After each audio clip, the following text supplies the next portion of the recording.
What is big? At UCF, being big provides options. Big creates opportunity, and Big offers more than 80 accredited online programs and certificates that fit your life no matter where you live.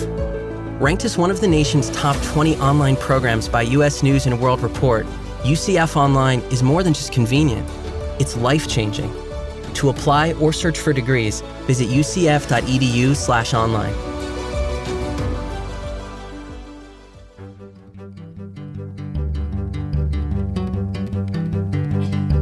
From the University of Central Florida's Center for Distributed Learning, I'm Kelvin Thompson. And I'm Tom Kavanaugh. And you are listening to Topcast, the Teaching Online podcast. Hi, Tom. Hi, Kelvin. Here we are. How many times do we say, here we are? Here we are again? As if we would be anywhere else. We're always here. We're always People here. think we leave. Sometimes we go to a conference. That's true, and come back and go back to our monastic cell. That's right. That's what we're in, the monastic cell. It's a sweat We've got our abbot Tim looking through the glass at us. Abbot Tim, I kind of like that. Let's use that. Yeah. Abbot Tim. We do have some proof of our attendance at a conference in this very episode. Yeah, that's true. Coming up. Yeah. But meanwhile, I'm going to drink some coffee here. But what's that, Kelvin? Where did you get that coffee? Well, Tom, thank you for that lead-in. So I admittedly gave you a bit of a hard time in the last episode for going to Portland, Oregon, and coming home without coffee. So Yeah. I got to give you props, though. In this episode, I'll commend you for going to Denver and bringing back coffee. Whether I intended to or not. That's right. So in the thermos today is the coffee you back from Denver. So, it's a very special episode of Topcast. Turnabout's fair play. How about you tell us about the coffee and make a connection to today's episode? What's in the thermos, Tom? That's right. What's in the thermos, Tom? All right. Well, cool. So, Topcast listener, Brad Zurcher, What a guy. Director of Business Development for the Unizin Consortium. Mm-hmm. I ran into Brad as I was walking the hallway at the EDUCAUSE annual meeting. Took him out, did you? Denver. Just bam, right there. It was funny. I was just walking down the kind of corridor there in the convention center, and here's advice to others: wear your name badge. Because it works. I don't know if Brad and I had ever met in person. Okay, all right. We may have, but I couldn't remember. But all of a sudden I hear Tom, and I look over, and he was with a gentleman who I also needed to talk to from a publisher. That's good. And struck up a conversation. We were talking about the business that the publisher and I had to talk about. And then halfway through the conversation, Brad reaches in his backpack and pulls out a Ziploc bag of coffee beans. Just happen to have some. Yeah, it kind of pushes him at me and says, "Here." I said, "Here." Well, why, thank you. Were you just like carrying these around in the off chance that you might run into me in the hallway? And he said, "Yeah, pretty much." No kidding. Yeah. So he thought you might appreciate some coffee. God bless you, Brad. You are a Topcast listener, and you loaded yourself up with some coffee just in case, as everyone should do. Yeah, in case you might run across one of us. You never know. Or somebody else. In case of emergency, brew coffee. So he home roasted this coffee. Home roasted? He did, and he put it in the Ziploc bag, and he gave it to me at EDUCAUSE in 2018, depending on when you're listening to this, that we were in Denver. It is a single origin, Nicaragua, Buenos Aires, Finca El Lino. Wow. Which you've helped me with. You think that's a dark roast? I think he roasted it dark. It looked like it to me.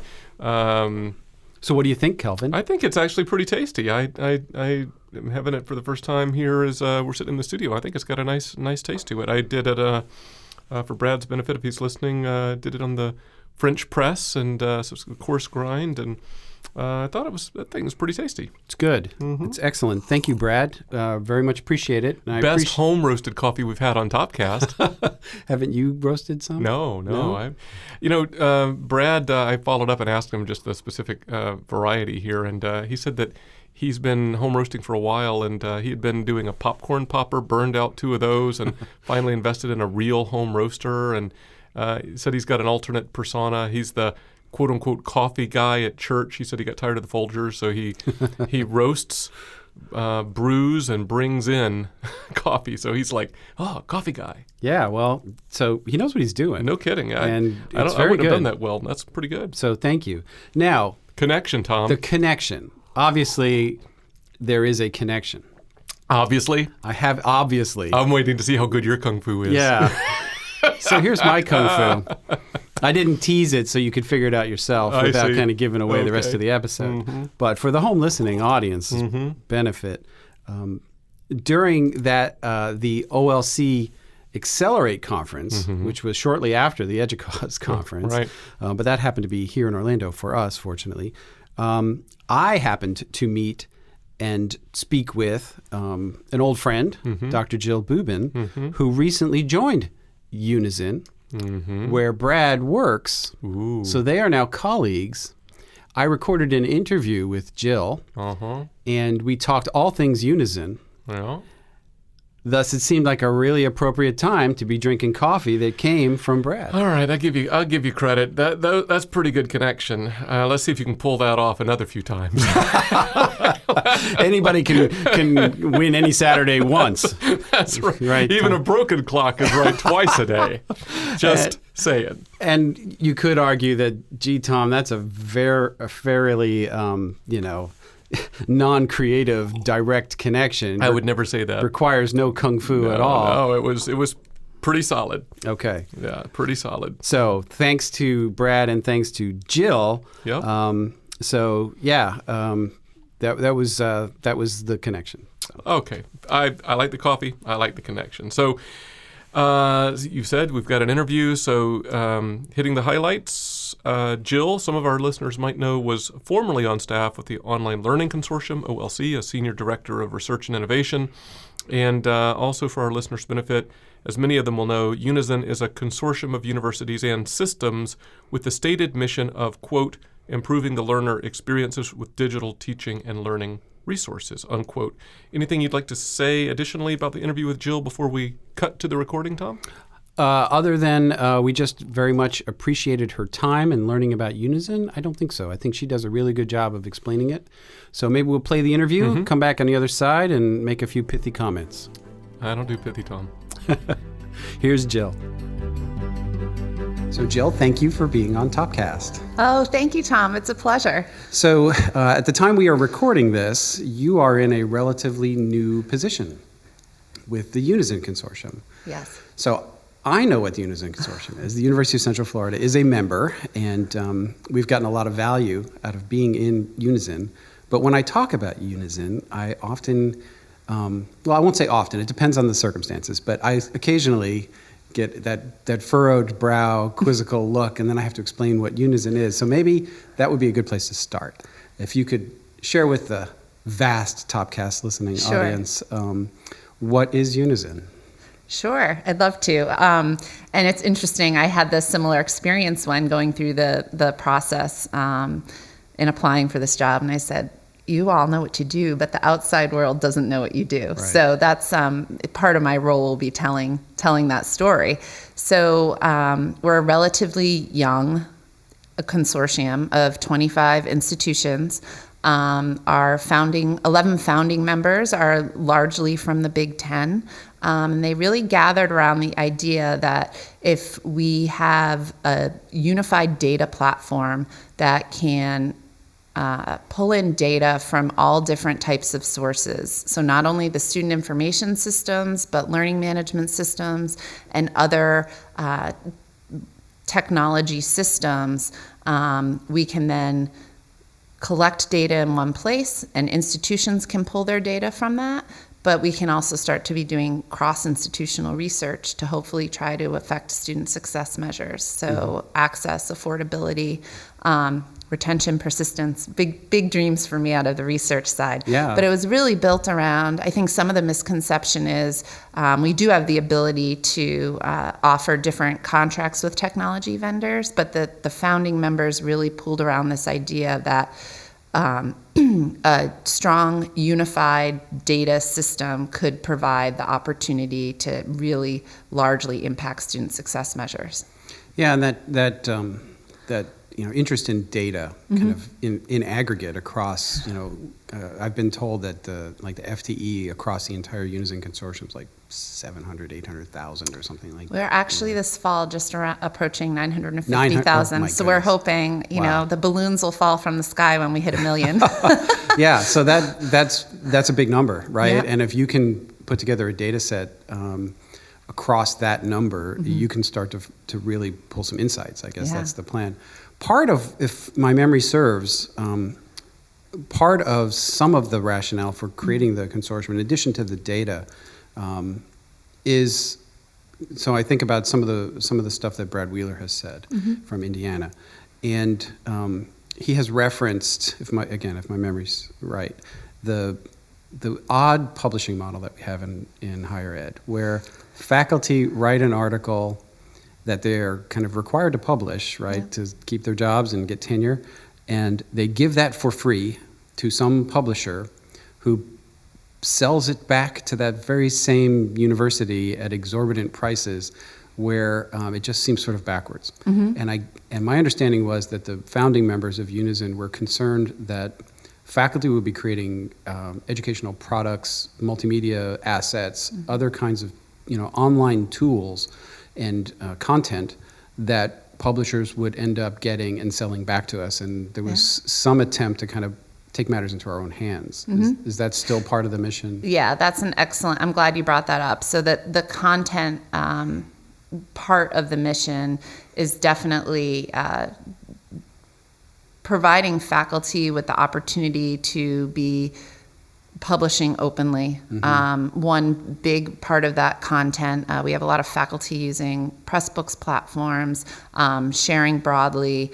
One of our members, Ohio State, they have an entire website about the publications from the faculty and how we can be sharing them amongst the consortium. We have a teaching and learning subgroup of about 90 people. Anyone in our institutions can go to these meetings, but that's one of the big topics. How are we sharing what we're publishing openly? How are we bringing these publications into the classes? And then I think we're also looking at, we're actually in the coming months having a publishers convening. So we're convening the top 3 publishers, as well as Lumen Learning, OpenStax, and really trying to look at the issues of what's happening in publishing and how are we trying to provide kind of equal affordability measures, and then also how are we helping institutions looking at digital content at an enterprise level at the institution, because we know faculty are picking whatever they would like to do, but how can we look at that at an enterprise level so that we can hopefully lower the cost to students and ensure, I think the end goal is ensure that all students have their, digital books or OER, whatever that is, in their hands the first day of class. Yeah, great. So your role is a new one at Unizin. If my knowledge, having been a member a couple of years, is correct, it's a title that didn't previously exist at Unizin. So you want to tell us a little bit about what you're doing and what you hope to accomplish? Yeah, sure.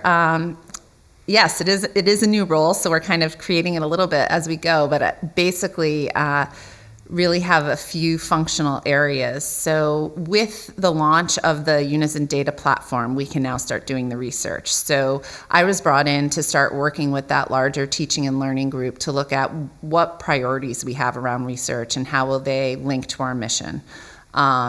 So we'll be hopefully starting to do some cross-institutional studies within the next year. So that academic part is a big part of my position. Also working with all of the teaching and learning subcommittees around different topics and publishing some of those, some studies, not only from the Unizin data platform, but some of the work that's being done on all the campuses and trying to really highlight what our campuses are doing. So I'd say that's really the academic part. A big piece of my position is member engagement. So current member engagement, what are they doing with Unizin? How can we better help them use the assets of Unizin and use the Unizin community. And then we're also looking at some strategic new membership growth. So I'm working with institutions that are like-minded and interested in joining Unizin. And then actually, it's great that I'm here on Topcast because another part of my role is marketing and communication. So I oversee that arm and really telling the story. Who are we and how might we have this impact on higher ed? You know, I sometimes get asked about that membership growth that you mentioned. And, you know, Unizin started with, as you said, kind of these large state, in many cases, Big Ten institutions, not all of them, but many of them. And then 2 of those members brought in their systems. And that's how we became a part. University of Florida brought in the Florida University system. I think Nebraska is the other one. Now, not every school in the Florida University system would consider itself kind of an R1. Right. Big research school. We've got, for example, a small public liberal arts college as part of our system. Are you looking at a particular profile of school that would become a member? Are you recruiting maybe a more diverse group? Are you trying to find more of the kind of the original founding members? Do you have a plan? Yeah, so I'm working with our new CEO, Aaron Neal, on a strategic plan. You know, we have immediate interest now, and we're fielding that, and then looking more strategically down to the 2-3 years. We know that in terms of the service we provide our members, I'd say it's really like gold level. It's above white glove level. So we don't want to bring members on too quickly. Right. And again, want to make sure they're aligned to the mission. My background is adult learning, online learning, serving adults. So a little selfishly, I'd like to see us expand in the future, looking at different types of institutions, and I think the research would be that much richer. I think we are all research ones now, with the exception of a few of the system schools. But if we're talking about access, affordability, student success measures, I would like to see us really broaden what that membership looks like a little bit. You know, even if that's in a 3-year plan. So a little bit of a plan in that area, but nothing really slated. Okay. Yeah, well, that's fair. We'll check in a year. You know, when I think about the kinds of services that we use at Unizin and that we participate in, you know, we've gotten some real value out of a lot of those products and the community itself. This may not be a fair question because you're sort of new in the role, but I will ask it anyway. Welcome to Topcast. What would you say are the most popular parts of the Unizin inventory of services and products that you provide to the membership? Well, that's not a hard one, Tom. okay. You have me nervous. Well, you know, right now with the launch of the data platform, everyone is, I mean, that's hot. We've got, by the end of the year, we'll have 8 of our 11 founding institutions on ingesting data, but everyone's, when can I do research? What can I do? How can I do it? I'd say, so that's kind of a Unizin grown product. Our other... and that one hasn't, I mean, for those of us that are not founding members, it hasn't made its way down to us yet. No, not yet. But UCF would be perfect for my my plans for research. Engage is another product that I don't think a lot of folks know, but I know UCF is getting more involved, and that's our digital reader, so ebook reader, but also digital courseware, and that's getting used quite a bit. And especially with a lot of this inclusive access models in states, they're looking at that. So definitely the Engage. And one comment on that, just to kind of, you know, for those not familiar with Engage or Unizin, that huge number of FTE that we talked about earlier has given Unizin the ability to negotiate really attractive pricing with the publishers for the membership through Engage. And that's been something we've been very interested in. Oh, good. Yeah, and we have, I think, 17 agreements and over 100,000 titles, and that's where the membership. One of the values is if we know a UCF or any school is interested in working with a publisher we don't have, we're able to reach out and say, okay, let's see, what can we do? Can we get them on board? So I really enjoy that kind of hand-holding. I'll give you a list when we stop recording. So I definitely, the data platform, Engage, and then we have some different service provider contracts, such as Top Hat, Macmillan. Right. The clicker world is booming now. We've signed a few of those as well. One that I'll give a plug for that I know that may be evolving as time goes on, but at least at the time we're recording this is some services you're providing for storage through Amazon Web Services, through Redshift, and that's been really helpful for us. Oh, as well. excellent. Yeah. That's good to hear. Yeah. Good. Well, any kind of things that you would like to tell somebody who's not familiar with Unizin before we kind of wrap up, like one last little, if there's one thing you want to remember about us or that you should know about Unizin? The burning topic. The burning topic, yeah. As you mentioned, I am fairly new in the role, but I think day 3 of my position, I was at the University of Minnesota at our biannual teaching and learning group. And for me, it's the community, to watch this community of 90, whether faculty, instructional designers, or administrators,